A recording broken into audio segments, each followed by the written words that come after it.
What's up, game fans? Simon here. Welcome to HannaTalk, and today I'm here with a voice actress who has voiced in video game series from World of Warcraft to the Marvel and DC universe, as well as animation. She's particularly known as the voice of Juri from Street Fighter, Pi from Hack, Dangan Ronpa, Fallout, Dishonored, Heroes of the Storm, as well as anime such as Magical Taruto, Wolf's Rain, FLCL, Battle Vixens, Eureka Seven, and more. Please welcome Jessica Straus.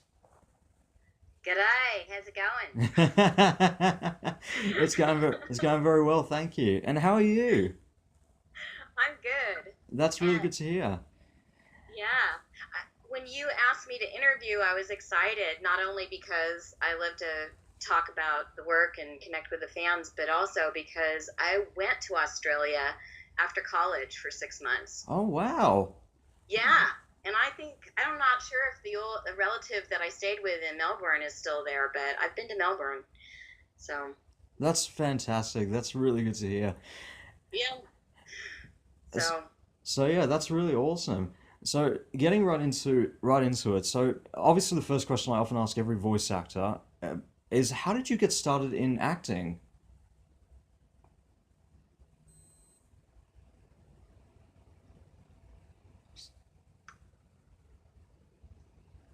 Simon? Oh, yep, sorry.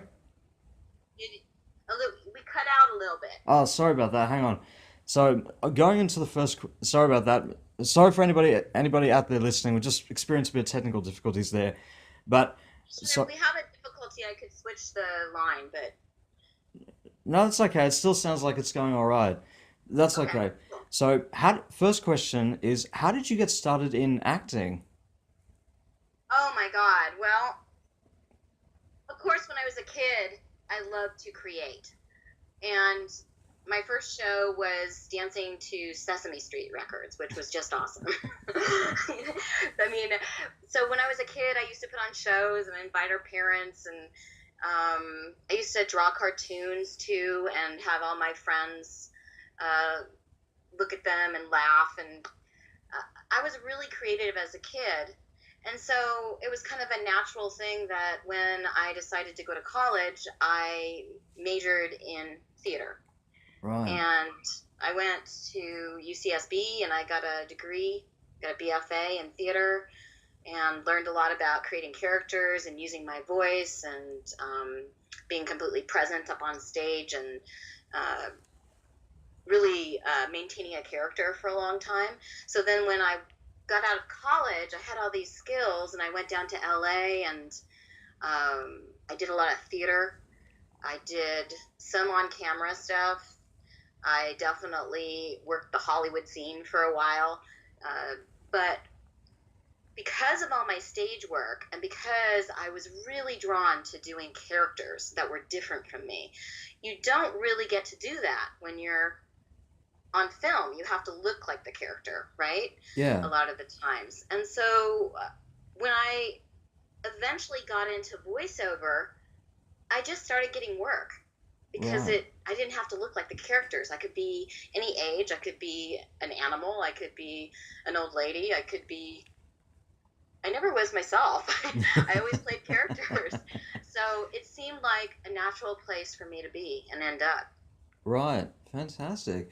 And who or what is it that inspired you to go into acting, and who are like your biggest acting influences? Well, I think when I was a kid, because I had a block that was full of kids, and they always wanted to play along with me in my imaginary games. And also, they loved looking at my cartoons. So I got a lot of encouragement from my friends early on. And I have to say, in my family, there was one person that I didn't get to see a lot, but it was my grandfather. And my grandfather could be a whole other interview. But my family is from Europe, and he was a person that was a self-made, not, I guess, I don't want to say self-made millionaire, but he grew from being poor to being very successful. And he did that in the music industry. And he ended up in RCA at the end of his career, and he was one of the top dudes. And so there was a time when I was drawing my cartoons and my family just didn't really pay attention to them that much, but my friends did. But he just asked me a question. He goes, "Are you going to be a cartoonist when you grow up?" And for Wow. some reason, I looked up at him and I went, "No, I'm not going to be. I don't want to just sit in a chair."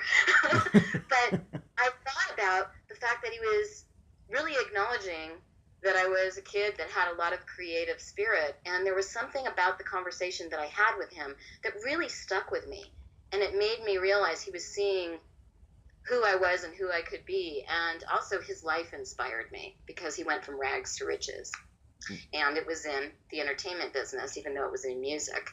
But because he said those words, they stuck with me. And I think they really motivated me to keep following my dream because that's what he did.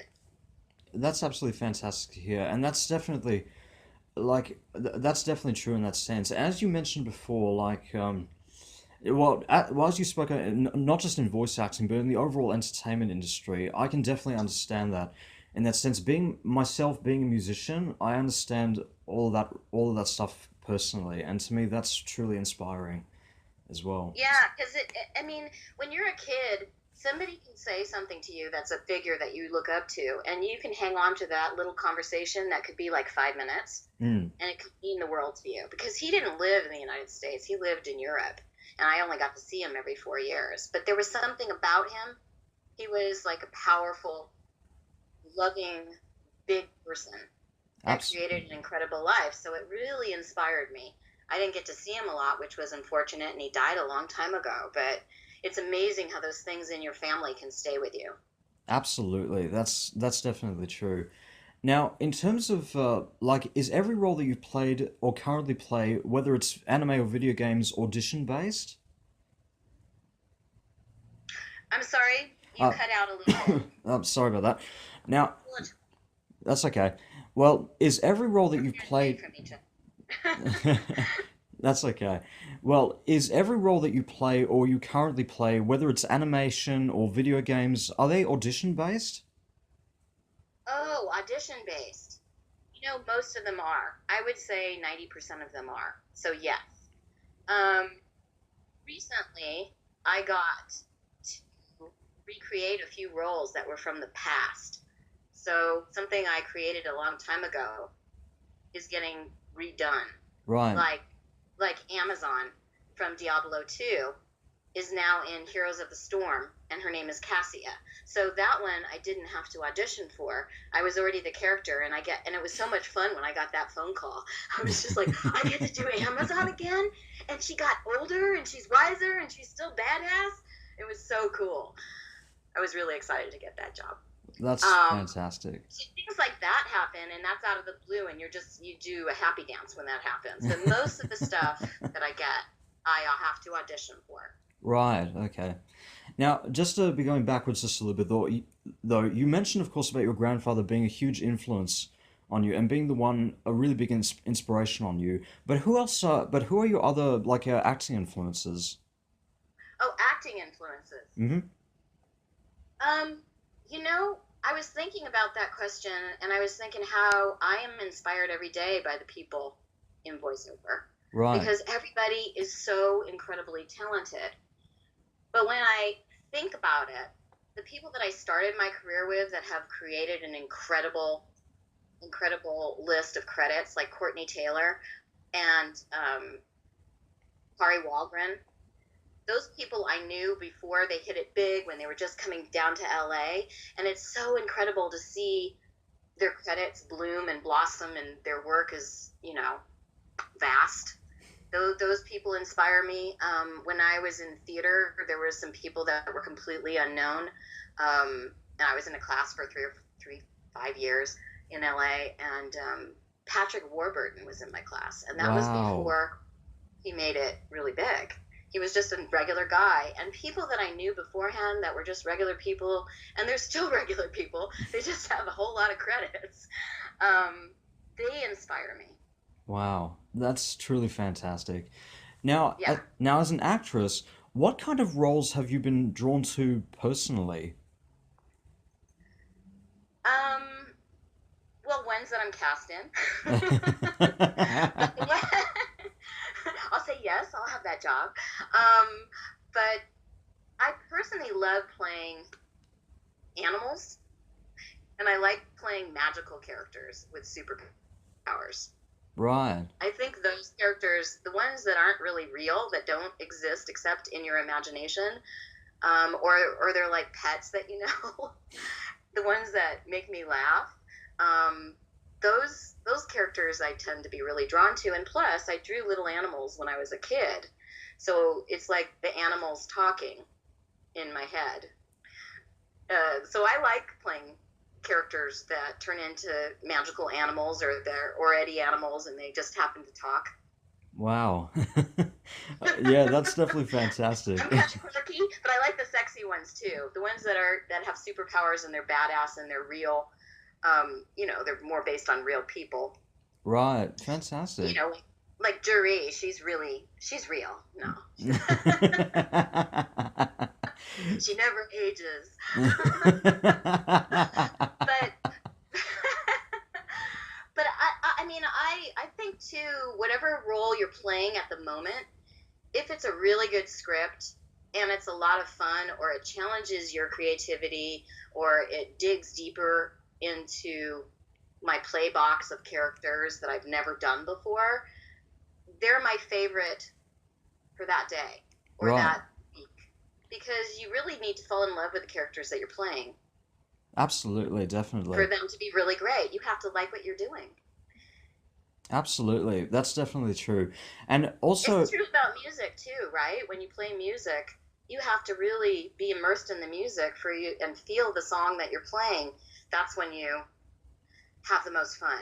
absolutely. Yeah, that's definitely true in that sense. And I think also that's also gets into the fact of I think the people that you're working with as well has a lot to get into that as get into that as well. Like speaking for myself, not just as a musician, of course, it's not just really about the music, but it's also about the people that you're working with as well and the personalities they have in itself. Yes, And I imagine that's the same thing with voice acting as well. It's about the characters that you're playing, but it's also about the people that you're working with as well. yes. And I am always so excited when I get to be in the booth with other actors, because I would say 80 to 90% of my work I do by myself. And you can work with incredible directors. And that, when you really click with a director and know what they're talking about and you get into a rhythm with them, then it can be a lot of fun. But a lot of times I'm working by myself in the booth, and then you get to meet the actors later, like passing them in the hallway because they're having a session and you're leaving. But when you work on animation, a lot of times the other actors are there. Y- But in games, they're not there. In Right. dubbing for anime, they're not there. Um, I just had a cast party that I went to for something that I can't talk about, but it was really cool to meet the rest of the cast. And it was almost like an instant bond. Like everybody was so happy to see each other, because here we are working on this project and we've done different characters and maybe heard a couple of people's voices while we're working. But it's so neat when you get to hang out with the voice actors, because they're really warm and wonderful group of people, just like the people I knew when I was doing a lot of theater. Right. And you talked about inspiration. I went to Comic-Con and I was able to catch one panel that I was just Wow. sitting and listening, and it was Julie Nathanson and Deborah Wilson. And they were talking about how the community of actors, voice actors, are the main thing that they brought up is kindness. And they brought up support of each other. And they brought up how that support, for me, if somebody else gets a part, then you get to listen to their performance and be inspired by it, as opposed to be competitive. Right. And But I love that philosophy. I really believe in it, and it creates more of a healthy creative environment. It's yeah. I definitely agree in that sense as well. But I would imagine in some way there's still, and that's exactly the same way I feel about with music as well, especially with the music scene we've got here in Melbourne, Australia. Like how everyone is very supportive of one another. Having said that, though, there is still a little bit of that competitive edge to it in some way, as by nature that musicians and of course actors, actually people in the entertainment industry, yes, we all should be supportive of one another. But having said that, though, there is still, I imagine there'd still be a little bit of that competitive edge somehow. No, we live in a magical world where no one is jealous of anyone. Well, that must be my own thought then. You're incorrect. No, sorry about that. Well, well, That happens. Oh, sure. I'm sure, everybody's human and you hear it in stories. But I think if the essence of what is said on those panels and what you experience when you talk to other voice actors, and also when the people that are leading the group are talking about kindness and they're talking about being inspired by other actors, that may not be the truth for everyone, but it's something to aspire to. that's But you're definitely right. true. It is a competitive business. It Mm, is really competitive because I've been in it for a while, and then there's always new people coming in. There's new blood circulating, and so you have to always keep upping your game and pushing your limits and finding absolutely. new things that you want to do to That's keep yourself fresh and really keeping the joy alive of doing it. absolutely. Now, moving across into, like, have you ever turned down any roles for any particular reasons in the past? Oh gosh, I don't think I remember doing that. I Right. might have. I mean, if I was going to turn down a role, it would probably be because it was like I wouldn't want to do any kind of anime that's pornographic. Ah. Although I've played a lot of sexy characters, I probably wouldn't do that. But you know what? No one's ever asked me, so I don't think. I've heard stories of other actors turning roles down. Right. If they find out it um, really highly racist, or maybe there's nudity in it, which they should tell you ahead of time, even if it's cartoon nudity. um, but I can't. I think maybe at the beginning of my career, I might have turned down something because it was out of my pay range, Right. Okay. maybe, but not often. Mostly not.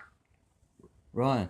Now, now I actually recently read this interview that you did with Trainwrecked Society, and as you mentioned a couple of times before, that you said that you're a character actress. And how is that? How is that? I was born that way. um, I think some people are really good at playing themselves, and those are actors that, I mean, I guess there's two categories. There's some actors that play all the leads, and they're really good at doing their own voice and kind of tweaking it and adjusting it and just being more like a film actor. But then there's some actors, like for instance, if you were on film, Meryl Streep or Johnny Depp, they play characters and they kind of get lost in the role and they lose themselves. For some reason, I feel like that's more of a creative adventure. Right. Okay. For me, experiencing somebody that's completely different from me, or an animal that never has existed until I found out who they were, or Juri, who's very original. I don't know anybody specifically like her, but Right. it's really cool to be able to find out about these people and let them inhabit you. Right. So, kind of stepping out of yourself, because I'm kind of like the girl next door that likes to travel. I don't know. I've traveled quite a bit when I was younger. I'm adventurous, but I'm kind of, normal, middle class upbringing. It's Fantastic. not normal. Now, That made me laugh. that's no problem. That's it. Well, talking about, of course, with so talking about the process you go with becoming a character, as you said about before, with you get into a character and you just get lost in playing that character. What's the process you go through with voicing a character in the video game world as opposed to anime? And is it the same through every role? Yes, but there's different technical things that happen. For instance, in anime, I'm sure other actors have talked about this. There's the whole thing with acting with beeps. Hmm.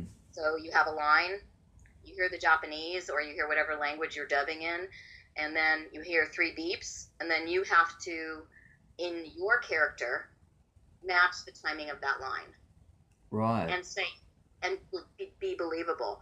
So it's still the same thing. You're still in character. There's just a little bit more of technical stuff going on with dubbing.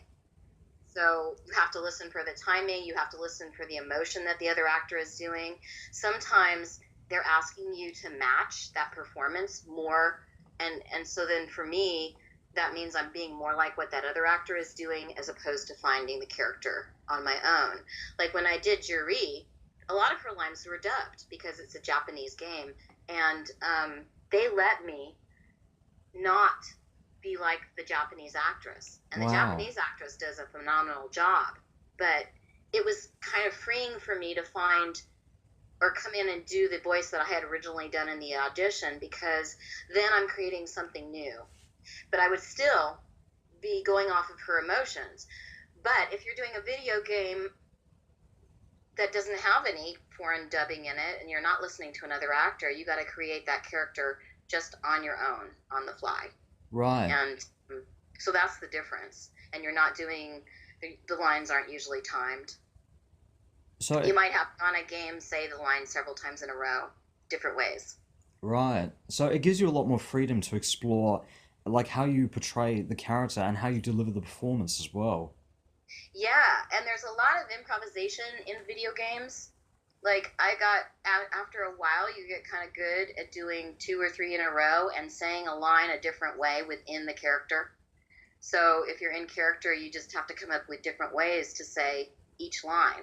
Whereas if you're doing an animation, a lot of times you get the script in advance. So it's still improvisational, but you see the script ahead of time. Games, you don't see the script usually ahead of time unless you're lucky. And so for animation, you get the script ahead of time. And then you get a little time with the script like you would in theater. But you don't get to spend months on the character. You got to just be able to create and go. Wow. And so have you ever voiced like characters where you kind of pushed your voice a little bit too much depending on how intense the role is? That I kind of pushed what? My Well, voice? yeah, where you kind of pushed your voice a little bit too far depending on how intense the role is. You mean like in a fighting game where you have to yell or die a lot? Whether it's like video games or whether it's anime. There has, just like for instance, in Dishonored 2, Mm-hmm. that was a character that had a really light voice, and she's kind of a Dr. Jekyll, Mr. Hyde. And in the session, I find out the Mr. Hyde part of her, or the Mrs. Hyde, uh, uh, they wanted her really growly. So I had to figure out in the session, and they wanted her really growly, and I realized there was a lot of lines, and that's how I did the audition. When I did the audition, there was just a few lines, and I did both sides of her personality. But I had to maintain that for an hour or two Wow. within the session, over several sessions. And so there was a challenge of like, oh my gosh, I've got to pitch this so I'm relaxed, yet I can still do this kind of monstery, growly, ferocious voice for a while. And I think that kind of technique and being able to do that with my voice, that's all technical stuff that you learn over time, like from stage. And also singing has helped me to learn how to really pitch my voice. Always the key is to be relaxed. So Absolutely. the hardest thing in games is to relax when you're at war. How do you do that? And so there is a trick to it, but I think there there was a couple of sessions where I left and I had no voice, and usually that's on a war game, you Wow. know. But it hasn't happened that often. I haven't lost my voice that often, but it happens. Um, but usually, if it's a war game. Right. Okay. So moving across into now, starting obviously in the video game side of things, what was your first voiceover role in the video game world, and what was it like working on that role? I've remembered it differently, but of course, when I actually think about it, um, Blade Runner was a game that I got on, and that might have been my first role. It's either that or it's Amazon. And so I can tell you the story of both. It was weird because I don't think this could ever happen now. But I got Blade Runner through an ad in Dramalog. I had done my demo. I had taken some voiceover classes. I guess I already worked on a project that was for kids. But in video games, Blade Runner was my first one.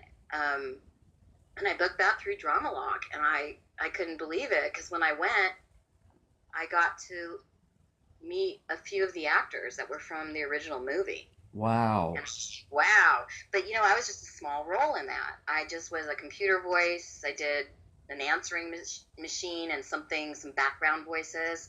But that was pretty cool because after that same company, Westwood Studios, hired me to do another computer voice, which was Command and Conquer Tiberian Sun. And I played Eva. That was really challenging because it's a lot of dialogue and a lot of computer talk. On the flip side, I'm not sure if Amazon came first. That was through Amazon on Diablo 2 was through my on-camera agent. It wasn't even through a voiceover agent. And I auditioned at a on-camera casting director's office. And when I got that role, I was really excited. I based it on Xena, Warrior Princess. And I booked it, and I went down to Orange County to Blizzard Studios. And it was a pretty good-sized role. And when, I was excited and nervous. I remember driving down, and I was a little bit sweaty. But I thought, I got to focus and be in character. And they were really nice, and I remember being a little nervous at the beginning, but then once I got myself into what I do, which is acting and being character, she's really badass. I had a lot of fun. Fantastic. So, That's fantastic. Now, going into, obviously one of your most well-known roles, as you mentioned a few times, is Juri from the Street Fighter series. How did you get to play in the series, and what's it been like playing in the Street Fighter franchise? how did I get the part? Yeah. Oh, okay. Anyway, well, Capcom has been great. I mean, I was just down at Comic-Con, and I got to hang out at the booth and play the game with with some of the actors on the game, and the guy that plays Yuri and Bill Rogers was there, and we were having fun playing, and some of the fans came up and asked us to sign stuff, and it was really fun. But how did I get the part? I auditioned for it. And this one I didn't do at my home studio. This one I had to go into the New Generation Pictures offices. And I remember auditioning for 3 parts. I didn't know what the game was. I didn't know what the characters' names were. And I was just there making up stuff. So you basically get there, you get these scripts, and you have maybe 10, 15 minutes to look them over. I don't get them in my email. And then you go in and get directed a few times with the script, and then you go home. And one of the characters that I did was a character I had developed kind of based on Jennifer Tilly. She's a film actress, and she has kind of a baby doll voice, kind of like this, And I did Juri originally a little bit higher pitched, but she was evil. And I remember I auditioned like that. And then when I booked the job, I still had the essence of her. But when I booked the job, I remember the director, Taliesin Jaffe, was telling me to pitch her a little bit lower. So we worked it a little bit at the beginning of the session and found Juri. And I just remember that the sessions were so much fun because her lines are so well written and so original. And I just had a blast voicing her. That's fantastic. She says a lot of things that I wouldn't necessarily say, but but she has a lot of power, and the cool thing about her is maybe she's evil, but she has so much fun playing with it, playing evil and beating other people up, that it's almost like you forget that she's evil. At least I do. Right. I That's don't feel fantastic. evil while I'm playing her. Well, I feel like I'm just doing what she does. Which is really, she's kind of like got this stillness about her. A yeah, right. stillness where she is so confident that she can just win any fight. That's a cool character to experience. That's Um, fantastic. yeah. Well, I think I should mention my experience actually from Street Fighter actually came from the arcade games from the 90s when they used to have the arcade consoles there. But how did you prepare for playing Street Fighter and for any action projects that you've worked on? How did you prepare for any action projects you've worked on, whether it's in video game series? What do you mean prepare? Do you mean like, do I do warm-ups before, or? I mean, just to understand like the series or the character that you're playing. For example, with Street Fighter, did you have to like play the game to understand the series and also like what was expected of, like what was expected? In video games, everything is very hush hush and top secret. So Right, when you show up to a video game, sometimes you're not sure what title you're working on. right. Now it's sort of changed, but back then I don't even think I knew until I showed up to the studio. But you educate yourself auditioning. I usually go to YouTube, and if I'm given the title of the game when I'm auditioning, I will go to YouTube and I will look at a lot of videos of gameplay or the scenes in the game, Right. from past games. But for Street Fighter, it was all improvisation. That is why acting and improv is so important for acting in video games. Improvisation is key because you really don't know what you're going to do until you walk into the booth. That's definitely true. And that But actually, as I worked on the series, I started watching some of the stuff when it comes out later, and that really helps me because I see what the other actors are doing, and I see one thing that's amazing. I think about Street Fighter Five is I think not only does it look better, but all the characters are so well defined and well written. that's I think the definitely true. characters that they come up with are really interesting. That's definitely true. Now, Yeah, like Abigail to me is really funny. I love that they put comedy in, to break it up. That that's def that's definitely fantastic. Now, Yeah. I read in an interview that you did with a gaming convention in that voice director Taliesin Jaffe, if I'm pronouncing that right, told you to imagine yourself holding a cocktail and a cigarette while doing the voice of Juri. What was that like? Well, it makes her kind of more laid back. It also makes her uninhibited so she can say anything. And so, in a way, when he told me that, something really clicked because it meant, so, I'm not a big partier, but if I have a glass of wine, it makes you a little less, you don't think about things as much, and you just kind of are having a good time. And it's almost like she's having a party, killing everybody. What? But it kind of makes her think of things in a different way too, which actually goes with her lines. And I always think that she's sort of like a female Joker.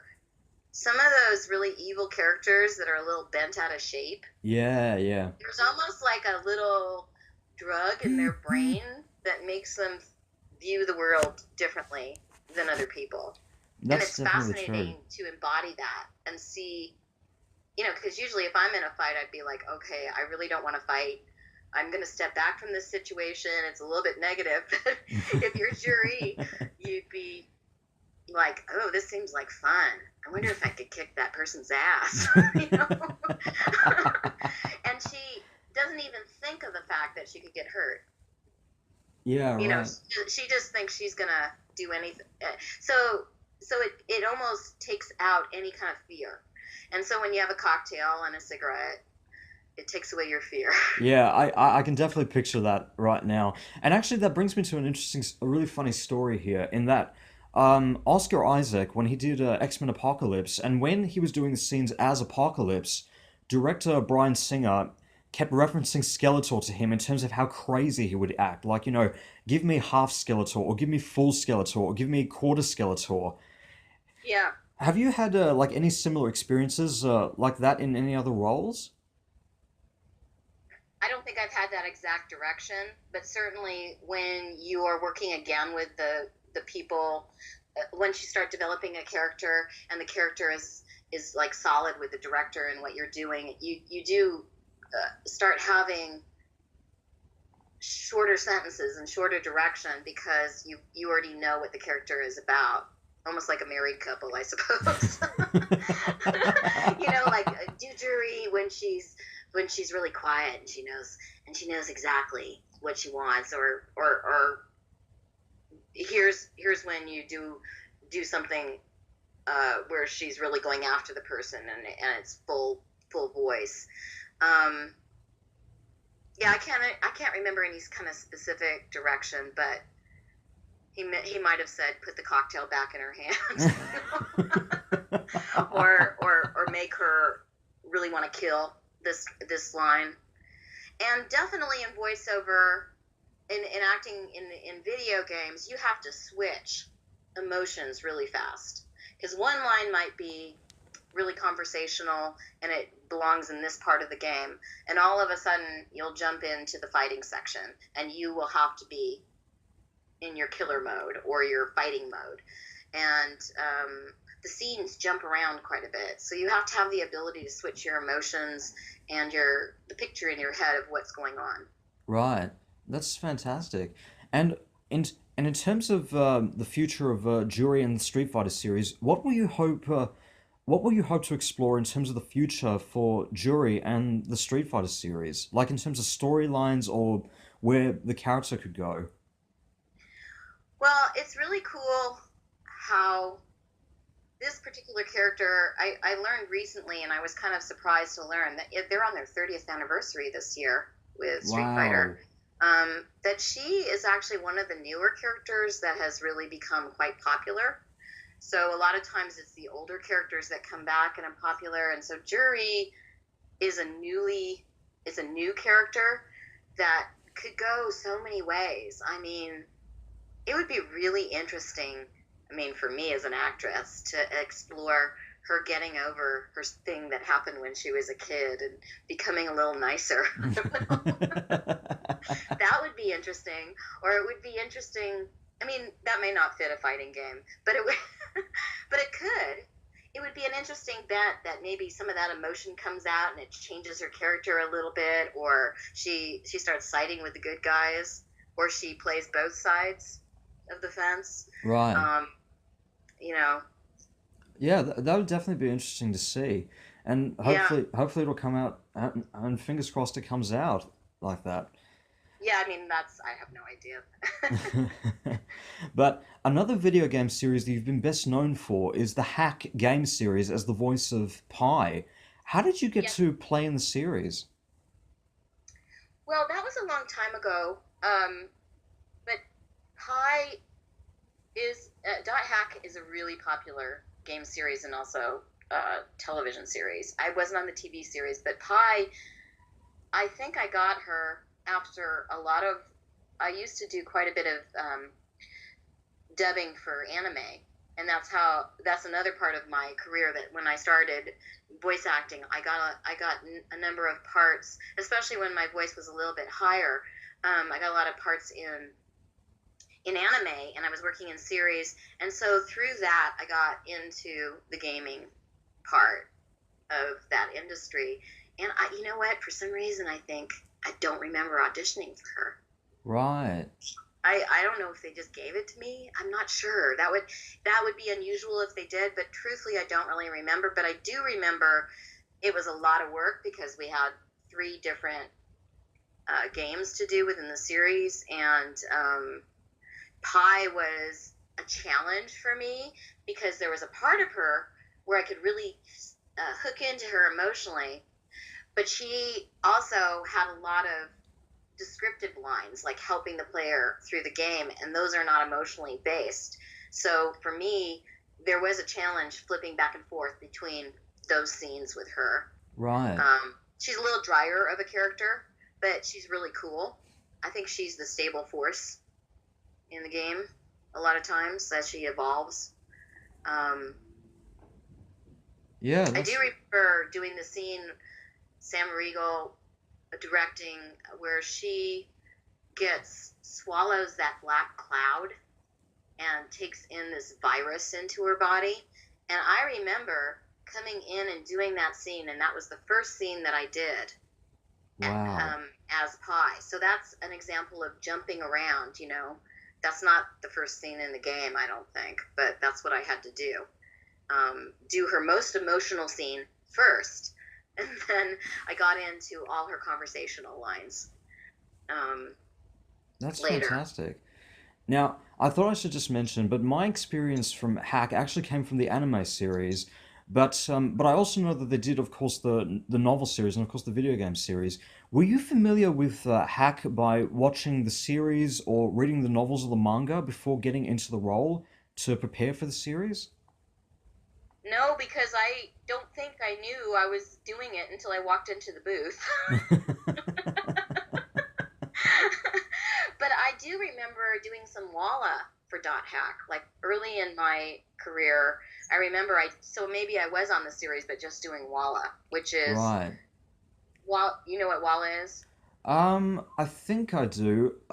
I think the only anime series that I watched in the Dot Hack series was, I think, the Legend of Twilight series, but no, but I'm not too sure though. Well, Walla is just the background voices. Like if Right. there's a Okay. crowd scene and people are yelling stuff, like there's an explosion and people are calling for doctors or they're hurt or whatever, all those background voices that you hear, Ah. that you Okay. barely would hear their lines, that's Walla. And it's a lot of times it's done with like a few actors in the room and they're all doing call outs. So that's when you get to work with other actors, but you're just making stuff up on the fly a lot of times and Right. just filling in the gaps of what goes on behind the scenes. Fantastic. Really Now. unscripted lines. So that was the only experience I had with Dot Hack before I got cast. Right. Now, you've also played across a variety of other video game titles, as a couple of you mentioned before, like Dishonored 2, Fallout, Dangan Ronpa, and Heroes of the Storm. What was it like working on those games? And do you have like particular favorites that you've worked on in the past? Do I have what? I'm sorry. Oh, sorry. Do you have like particular favorites that you've worked on in the past? Well, I mean, there's always something about each role that I try to find something that I love about them. And there's certain my favorite is when I can do a role and laugh a lot. You know, when I get people to laugh or people really get into it. Like Juri makes me laugh some of the lines. But I loved returning as Amazon or Cassia in Heroes of the Storm because Blizzard is just a phenomenal company to work with. I was directed by Mary Elizabeth McGlynn, and she's a really good director. Um, that role for me playing a hero, because sometimes I get cast a lot as evil chicks later in my career. I do a lot of evil chicks, and so it was really cool to play a heroic woman that's really strong and centered. And she was representative of why I got into the business in the first place through Amazon in Diablo 2. So Wow. that role really meant a lot to me. I actually, at the session, before I went to the session, I actually found the script, my audition script, from years ago, from Diablo 2. Wow. That's I don't know remarkable. why I kept it, but I brought it to the studio, and I remember the writer was just flipping over the fact that I still had the original script from Diablo 2, and here I was years later returning to play the same character, but he took a picture of it, and it's kind of like a piece of something that would go in a video game museum because video games weren't as big as they are now. Wow. But it was interesting seeing the script having the script there and being able to come back and play that role again. I think Dishonored 2, that was a dark role. I didn't really laugh a lot during that game. But she was a good acting challenge because she had two sides to her personality. And you get to, those more serious roles, you get to dig deep into your acting play box or sandbox and just lose yourself in emotions that you wouldn't normally feel. But it's cathartic in a way when you play roles like that. Right. And I loved Fallout 4 because I was a robot with a mid-Atlantic accent, And so I had no idea I was a robot, but there it is. And so when I saw that, there again is an example, I didn't know what the game was, Fallout 4, until the game came out. And I didn't know what I looked like either. Wow. They didn't have a picture of this robot that I was playing. But when it came out, it was exciting. I loved seeing it animated with the voice that I created for her. Fantastic. That's definitely fantastic to hear. Now, moving across into the anime side of things, where did voice acting in anime come into play for you?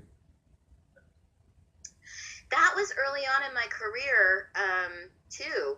I think it came after I did Amazon and the video games. I don't know exactly the timeline, but I remember that too. I got in through an ad in Dramalog, which I don't think can happen these days. And I sent them, my bio, and I said, here's a couple games that I've worked on, and here's my commercial demo. I don't even know if I had an animation demo. I certainly didn't have an interactive demo back then. And I got an audition for I'm Gonna Be an Angel. I'm probably remembering the title wrong. But that particular series, my very first series, didn't even come out. I think they ran out of funding. I'm not even sure if they finished it. But it was a great experience because off of that, I got into FLCL, Fui Kui, which was a very popular short series. And after that, I got referred on to other studios and did a bunch of really cool roles on different anime series, and Fantastic. like Blue and Wolf's Rain. That I remember I had some fan mail after that, and that was really cool. That's fantastic. It was a serious role. So that's fantastic. Now, one anime that actually springs to mind for me is Magical Taruto, where you played the title character. You didn't watch that, did you? I did, actually. I really did watch that a long time ago. You did? Yeah. Oh my god! But it was only about. I usually bring her up, but I love that character. See, now that's a kitten, and I love cats, and I swear to God, that was one of my favorite characters. You watched that? I really did actually watch that. Oh my God, I love playing kids. I love working on kids projects, and actually I do some kids voices, but that magical kitten had a lot of meaning to me because it was like she didn't know who she was in the beginning, and then all her sentences ended with meow. So I love cats, and I've had cats. I don't have a cat now, but I've had a cat since I was little, on and off over the years. But she was so much fun to play, and I also got out of those sessions kind of high on being this really positive little kitten that had magical powers. And by the end, this kitten has everybody chasing after her, and they all want her powers, but she doesn't know why they're chasing after her. But she's just running, and she still has a good time. And I like the line that she says, well, that's all for today. I'll try again tomorrow. That's fantastic. And I love that line, and that attitude is just like, oh, well, like, today wasn't too good. We're going to just do that again. I'm just a kitten. And there's a series, I don't think it's playing here in the United States at all, but it's called Kyoka, and it's for little kids, and it did really well in Australia. Really? I'm on that series as two penguins. and Yeah. their boy, penguins. I That's got to fantastic. yap as a penguin. Like they had regular lines, but I also got to say sounds, like a penguin sound that sounded sort of alien. But one session I had to do sounds, penguin sounds for 2 hours. Wow. And so that session stands out because they weren't words. It was just going. That's 2 hours. fantastic. Now, one thing I was curious about, as you mentioned before in Magical Taruto, how did you prepare in like a voicing the character? Because I'm just picturing right now, you would have had to, like, did you walk into like sessions dressed up in like a cat costume or like hang around cats to prepare for this role? Like, how did you You know what prepare? though? The producer did when we went to a con, and she dressed up as Taruto, and I sat there. Actually, that was the first con that I went to and signed fan mail. So she did have fans when that came out, and the producer dressed up as Taruto. Oh wow. I didn't. But the way for me, when I play little kids, I imagine their energy being in their head or higher.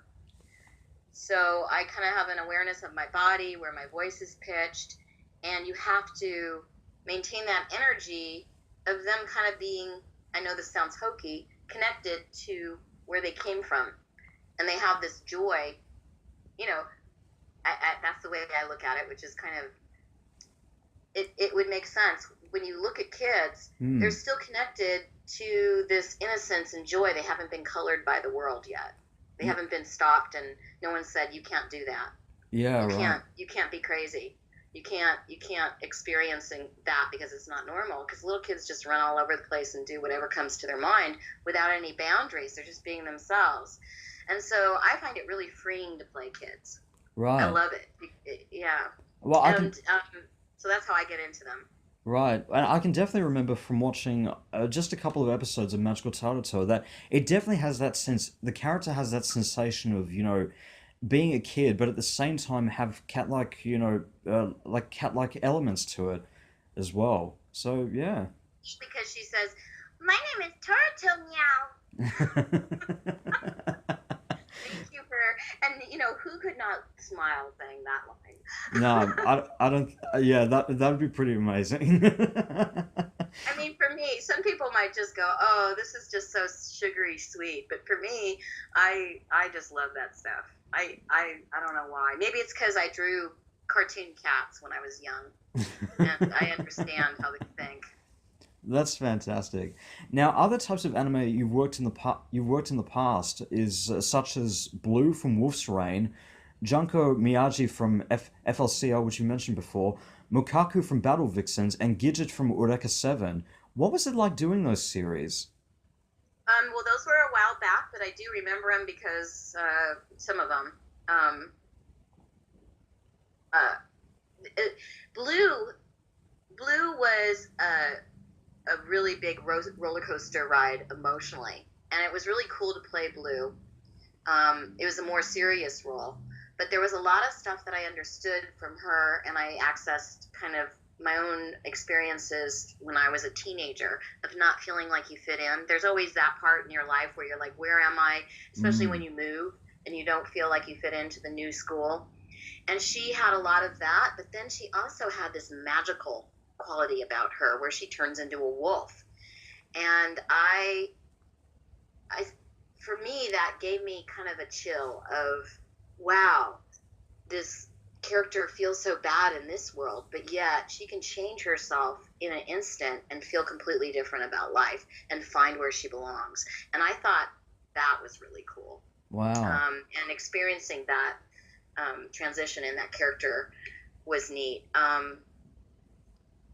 fantastic. Gidget was a ditz. Gidget was like, oh my god. I mean, I don't even remember Gidget's voice, but I kind of based her on old school Valley girls or surfer chicks. But they're just, they kind of have cotton in their head.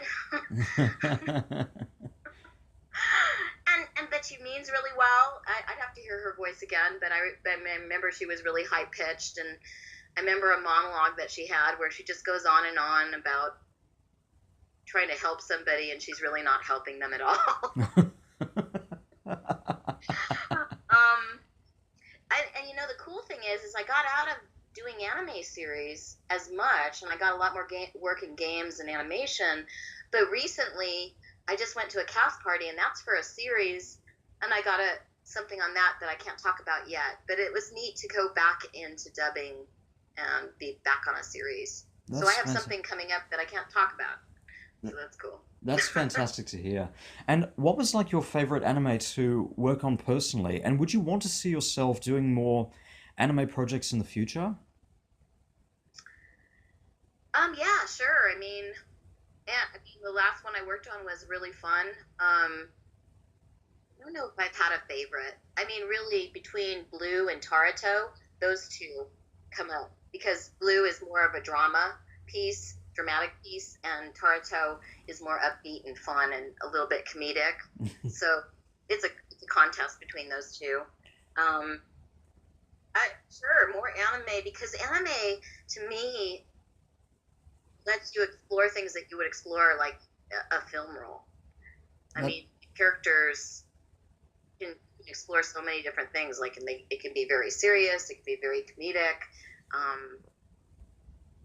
That's fantastic. Real life, Absolutely. That's definitely fantastic. And look forward to seeing more of it in the future as well. Yeah. Well, and now as an actress, whether it's in anime or video games, what was the most challenging role for you to play personally? I think at the time, maybe not as challenging now, but Eva from Command and Conquer Tiberian Sun, because that was at the beginning of my career, but they did give me the script ahead of time. But when you're playing a computer and she has pages and pages and pages of lines and there's no emotion attached to it, that role taught me a lot about diction, Right. about being clear in instruction. I had to connect to something that was inhuman. So I was so glad that back then, I don't think they do it now, they gave me the script in advance, because connecting to those lines without an emotion was hard. I don't know if it was hard, it was challenging, and it was something that I had to learn. So, but once I did it, it created a skill that I can use on other jobs. But I remember looking at that script going, wow, this is a lot of lines to say as a computer. Right. But they also tweaked my voice to make it sound more automated. So Fantastic. And yeah. what's like one character or series that you've ever wanted to play or ever wished that you played? Oh man, I've gotten that question before, and I'm really not sure how to answer it, because except that I would always love to do more comedy, more goofy, more out there roles. I really enjoy characters that are a little bit Looney Tunes. In fact, something that I just did that I also can't talk about was for a game, and it was more Looney Tunes, and it Wow. was more kind of like old style comedy and a little bit broader, and I'd like to do some more of that. Fantastic. Those kind of roles. Awesome. Now, as an actress, whether it's in video games or anime, what would you say has been like the one role that resonates with you the most and you could relate to as a person? Well, I've always wanted to be a penguin. No. I relate to, I think, because how I was when I was a kid, and I used to draw cartoons of animals talking. Mm-hmm. For some reason, I love those characters where they're animals talking. I just I relate to what's going on in their head, and maybe it's because I love animals, and sometimes I look at them and I think, if only they talk, what would they say? But I just like that idea of going into a realm that's not real Yeah, and right. exploring something that you wouldn't normally think about in real life.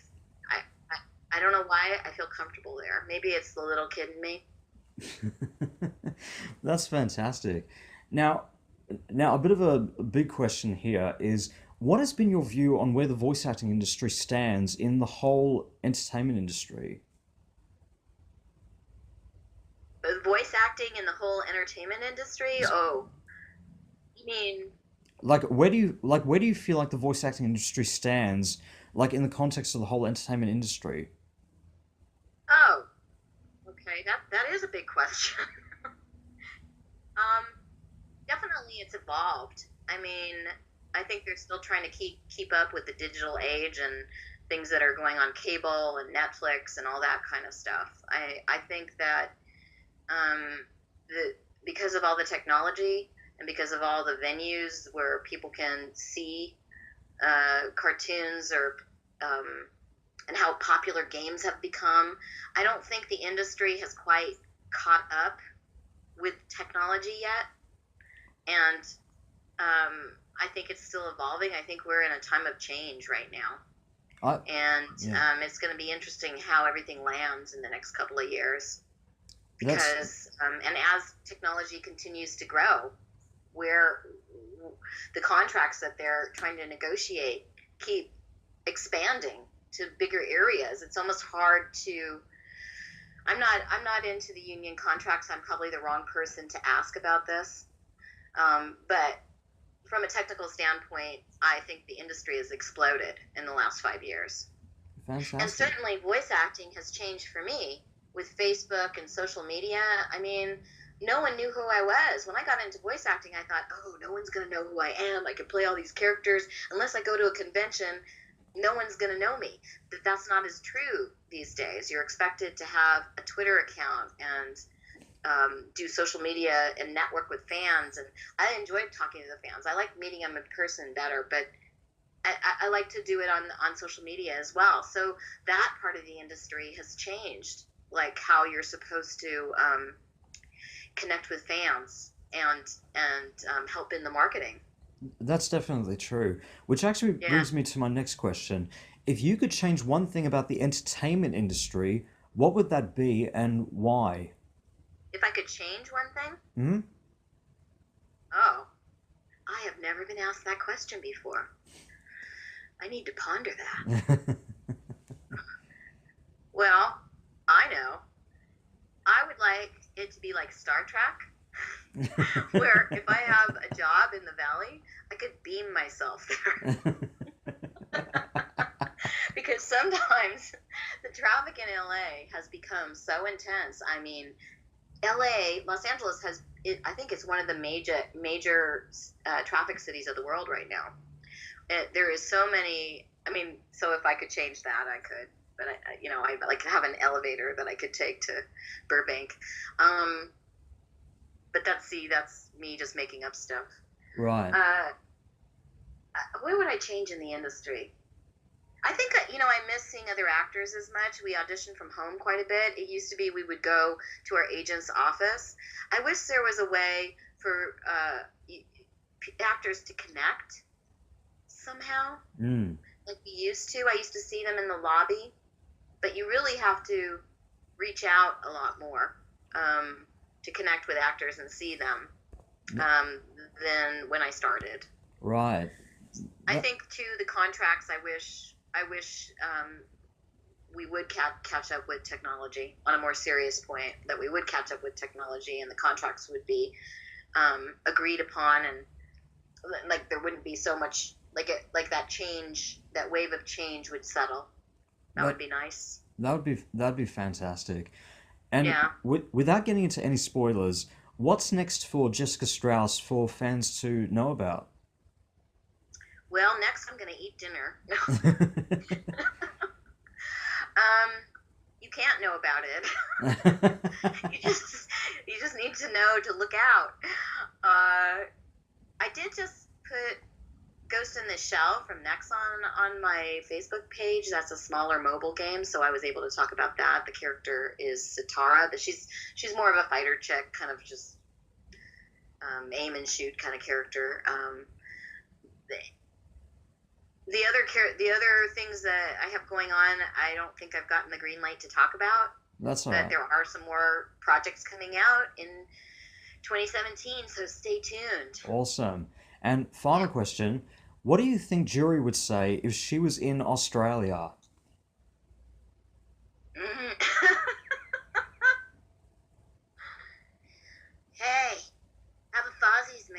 No, really, Fred Dinkum. Let's have some shrimp on the Barbie. Yeah. You know what? I just remember those phrases, and I know you guys don't say shrimp on the Barbie, but Well, I have a little frog in my maybe throat. we do say it, maybe we don't say it. I don't really know, to be honest. You know what? We were there, and a girlfriend and we from college, acting companion. We were there, and no one said shrimp on the Barbie, and we didn't see any shrimp on the Barbie, and so we caught some shrimp and we put it on the barbecue. Just basically did it. But yeah, I mean, I don't know. There would be a lot of stuff she could say. But that's fantastic, though. That's amazing. Jessica Straus, thank you so much. It's been an honor. Oh no, thanks. This has been so much fun, and I was so glad that someone from you, Simon, from Australia, called me, and because I haven't interviewed with anybody in Australia, and I love traveling, and I loved Australia when I went, so it was really cool that you gave me a jingle. That's no problem. The honor's all mine as well. And Yeah, anything. and if any fans listen to this, please join me on Twitter or Facebook. You can just go to my website, jessicastraus.com, and there's links at the bottom of each page to my social media, and that's the best place to connect with me and chat and say hello. That's no problem at all. And anything else you would like to say to the fans, particularly in Australia? Well, I don't know. Everybody has. I don't know what the fan base is in Australia, but all those kids that are watching Kyoka, thank you. But